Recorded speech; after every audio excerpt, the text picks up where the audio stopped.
श्री आचार्य जी महाप्रभु के सेवक कृष्णदास मेघन क्षत्रिय जो सौरमजी में रहते थे, उनकी कथा का भाव इस प्रकार है। प्रसंग 7 और 8।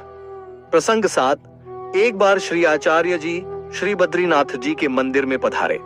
वेद व्यास जी साथ थे। श्री आचार्य जी ने वेद व्यास जी से पूछा, भ्रमर गीत के अध्याय में उद्धव को व्रज भक्तों के पास भेजा गया।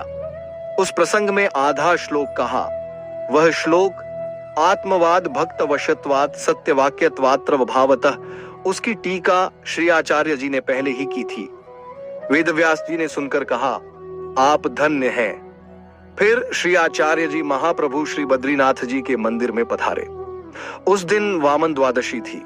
श्री आचार्य जी उस दिन व्रत रखते थे, इसलिए फलाहार की खोज वेद व्यास जी और कृष्णदास दोनों ने की, लेकिन नहीं मिला। तब श्री बद्रीनाथ जी ने आचार्य जी से कहा, फलाहार कहीं नहीं मिल रहा, इसलिए आप स्वयं रसोई बनाएं, श्री ठाकुर जी को भोग समर्पित करें और भोजन करें। श्री आचार्य जी ने सोचा, श्री ठाकुर जी की इच्छा ऐसी ही प्रतीत होती है। इतने में कृष्णदास आए और बोले, महाराज यहाँ कोई फलाहार नहीं मिलता। तब वेदव्यास जी के माध्यम से श्री ठाकुर जी ने कहा, सामग्री बनाकर भोजन करो, उत्सवांते च पारणा, ऐसा भी वचन है। फिर श्री आचार्य जी ने स्वयं रसोई बनाई, श्री ठाकुर जी को भोग समर्पित किया और स्वयं भोजन किया।